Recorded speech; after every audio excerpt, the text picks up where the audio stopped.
Sri Ramana Maharshi says, I remove I and yet remain I. Could you comment on this? See, this issue of I has been a big problem with the Advaita Advaitic perception. Because we can't really figure out what he meant by that I. Obviously, it doesn't mean the personal I. It means the impersonal pure consciousness, most probably, which I can understand. Impersonal pure consciousness. And so sometimes it means by I the personal ego.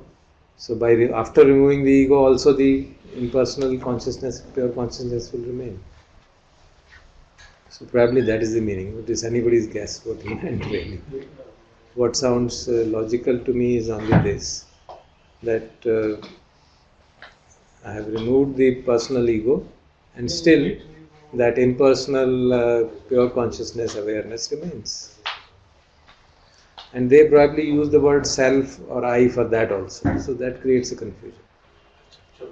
They use the I for, because I read one of that book which he had given, Osborne. There also I think he has mentioned somewhere that they use the word I in both the contexts. In the conventional context as well as in the context of pure consciousness. So that sometimes creates confusions. Therefore, that's why I prefer to put it as not I am that, but there is that. That I think is more easily acceptable. So there is an issue of semantics basically. कि वो जो I का जो जिक्र है अद्वैता में, more than Advaita in the way Sri Ramana and his disciples use language, उस I का तात्पर्य दोनों है. अब वो किस समय क्या है वो हमको समझ होनी चाहिए. But I also remember when you were showing me Osborne that actually if we read it with attention, then we are able to perhaps penetrate. We can figure out. क्या कह रहा है? Figure out. If we read it carefully. For example, in Buddha's discourses, so many times you find, attai, attano, natho. अब इसको translate कर दो. Atta means me, self. You are yourself. You are your own Lord. Koi natho parosiya. Who else is your Lord? Now, if you interpret atta in that literal, it is meant as a conventional language. It is not meant in the absolute sense that there is an atta. And some people have translated this also to say that Buddha is saying there is a soul. There are people who say that because they translate atta ka matlab is a self. Your self is your master. He says, yeah, it is. This is what we are also saying. Now it is a question of seeing the thing in, an enlightened person is not bothered about the philosophical connotations of that. He is talking to a person. He is not writing a thesis on philosophy. He is talking to a person and उसको तो यही समझ आएगा कि भाई तुम ही अपने नाथ हो तो उन्होंने कहा अत्ता ही तो नाथ हो. So that was also dependent on the recipient of that teaching. It is always dependent on that. All teachings of Buddha have that paradox because you can always see. To some you will say effort करते जाओ, कैसे नहीं करोगे? To others you will say there is emptiness, there is nothing.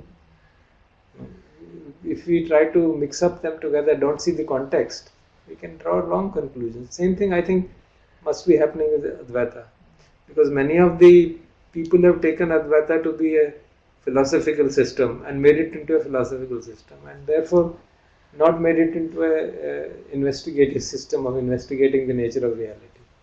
But some have done it, and probably they are on the right path. I hope so. It's very difficult to figure out what does a person mean when he says so.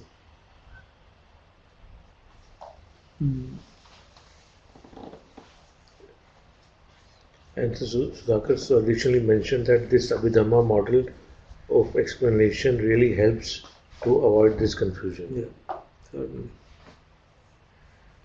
And yet if we only, in my experiences, if we only look at it and as a intellectual exercise, then one can get confused even with this. People can overlook it. You see, Lady Sayadaw, who is supposed to be our great-grandfather of the whole tradition, he says you study Abhidhamma and then you should meditate. So all those people who today, presently, advocate study of Dhamma and then meditation, they take their reference from Lady Sayadaw. So it's a different perception, that's all, is it? Perceptions change, and perceptions of same person's views can be interpreted differently by different people. What is right is for us to figure out. And the best thing is that we practice and find out. That is the best thing. No, in Buddha's teaching there is a mention of Anidassana Vijnana. You remember we had asked it to Ajahn Sumedho, and Ajahn Sumedho clearly mentions in his book very clearly. There is no ambiguity, nothing. Consciousness is one. He says very clearly. Finished. And he also mentions that there is a sense sphere consciousness and there is a pure awareness. Now, orthodox Theravada people don't agree. No, it is your choice what you want to follow. But Ajahn Jnana himself said something different. Yeah. He said, no, consciousness is only sense sphere consciousness, 6. But the Ajahn Sumedho says that. Ajahn Chah also says that. See the interesting thing. If you study Ajahn Chah thoroughly, you find, I vividly remember, I can even trace that again. In one of the discourses, yes, we talk of as consciousnesses as 6, but actually they are only 1. This is my way of speaking because they operate through these senses. Now it's a matter of really not getting trapped in the wordings.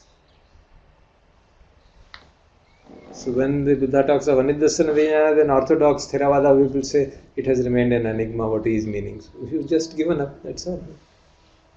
But Ajahn Sumedho says that his meaning is clear to me. This is what it means. Now what do we do? It doesn't matter. Actually it doesn't matter really.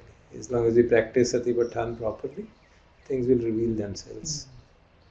Even Satipatthana says, Yavadev Jnanamattaya Satimattaya Anisthito cha viharati. That you continue to practice till such time as Yavadev Satimattaya Jnanamattaya. Till such time as there is knowledge, there is awareness. Nothing. There is no I who is doing this. So there is obviously the dimension of pure awareness. Just awareness. Where there is awareness and knowledge of what is being coming in the field of awareness. When that notion of I as the person who is being aware is extinguished. Only then Buddha says he will be either an anagami or fully enlightened. And that is within actually our sense of, it is within our experience, at least for brief moments. Yeah, bilkul. So we are able to transcend the theory into our own experience. And see, we generally have that understanding, कि मैं तो बहुत ही गुस्से वाला स्वभाव वाला हूँ, तो हमने वो गुस्सा पर्सनली ले लिया, एज इफ मैं हमेशा गुस्सा ही करता रहता हूँ. ऐसा तो नहीं होता ना. Our chitta sometimes exhibits anger, sometimes it exhibits fear, sometimes exhibits. But there are moments within all our everybody's experience when chitta is pure. There's neither craving, there's neither aversion, it's peaceful. We have such moments, otherwise we would all become crazy. लेकिन उन moments की हमें awareness नहीं होती है, but उनको हम recognize नहीं करते. We don't become aware of them. पता ही नहीं चलता कि कब. We should be aware. We should be thankful. We should be grateful that yes, we are having that experience. So when we give importance to that, then we'll give less importance to these things, and then we'll see that mind is changing every moment. You have studied Abhidhamma, ऐसी तैसी कर दी उन्होंने तो mind की. एक mental moments में बता रहे हैं आपको. प्रतिक्षण जागता है. अभी गुस्सा जागा, अभी मैत्री भी जाग जाएगी, अभी ये भी जाग जाएगा. Don't take मैत्री personally, don't take गुस्सा personally. It's all right. It is a conditioned phenomena. So if you can dissociate from it, you'll be liberated virtually. There's nothing else in it. That is the path to liberation. What else? You don't take these things personally. That's why I've been so much impressed by these statements of Ajahn Sumedho, that if you start and meditate with the idea that you are a person and you have so many defilements and you have to remove them, failure is assured. You can keep on meditating for years, for lifetimes. because there is no I who will ever get enlightened. Now this is a very profound insight which we omit, which we think nahi baad mein dekhenge. This is the beginning of it actually. Today while meditating in the morning, it just occurred to me that it is so clearly explained by the Buddha himself, you see. That the first fetter is Sakkaya Ditthi, Shilabhata Paramarsh, Vichikitsa. So even a Shrotapanna has craving and aversion. Sakdagami has craving and aversion. He has not given it up. So to remove craving and aversion, Sakkaya Ditthi is a prerequisite. How can you remove craving and aversion without Sakkaya Ditthi? Because you can't move in that direction. The path is from Sotapanna to Sakdagami to Anagami and to Arant. So first one has to become Sotapanna. No? So first one has to overcome Sakkaya Ditthi. Then only he can move further. How can we say कि मैं देखते देखते राग निकाल दूंगा, द्वेष निकाल दूंगा, फिर मैं देखूंगा कि मेरी अहम का भाव कम होगा कि नहीं? It is against the teaching of Buddha. We are not understanding this. He is himself telling you these are the 9 fetters and this is first 3 fetters are omitted. Only when first 3 fetters are finished, then only you can remove craving and aversion. So right view is the first step actually. Yeah. That is the very first step.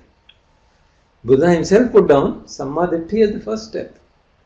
But from practical purposes we try to put भाई हमें शिविर करना है, लोगों को ले जाना है, तो उसको सम्मा दिट्ठी बात कहेंगे तो वैसे कंफ्यूज हो जाएगा. चलो उसको पहले शील का बात करोगे, शील का पालन करो, because that is the base. शील का पालन करोगे तभी आगे बढ़ पाओगे, साधना तभी कर पाओगे. So that is understanding. That is a practical कुशल उपाय for a meditation course. Very good. But that does not mean that Samma Ditthi will arise after craving and aversion have ended. It's not possible. It's against the teaching of Buddha. So, it suddenly occurred to me, I don't know how, there is a little clear, why are we disputing and discussing and saying कि जान सुमेधा ने कुछ अलग सी बात कह दी है और बाकी लोग नहीं कह रहे हैं तो वो गलत हो गया है, इसमें कुछ पता नहीं ठीक है कि नहीं है.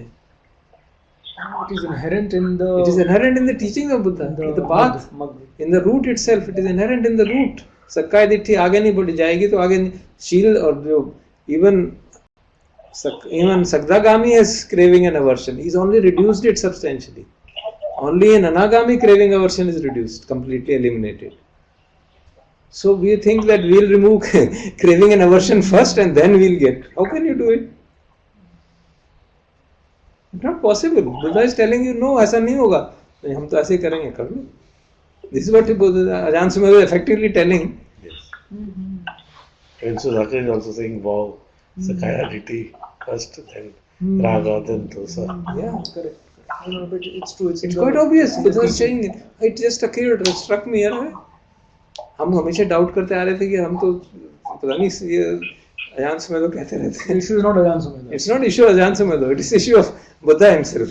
He has put it very clearly, and a person like him has captured it, and he is putting it in a manner which seems so out of the ordinary कि सारी दुनिया कुछ कह रही है, ये कुछ और कह रहे हैं. He is starting from the end, isn't it? We get a perception that he is starting from the end, but he is so confident, he keeps on hammering it. वो तब कहते हैं मैं दूसरे दिन भी कह देते हैं. Then he says मैं दूसरे दिन ही आपको कह रहा हूँ, चलो कोई बात नहीं. So this is good. One personal advice which Sudhakar needs, that if I choose to meditate a long course, would it be better to do it in Dhamma Tapovan or Dhamma Bodhi? Really, both are equally good places. Both are equally good places. Dhamma Bodhi being proximity of Bodh Gaya may have better environment, I don't know, but it may have.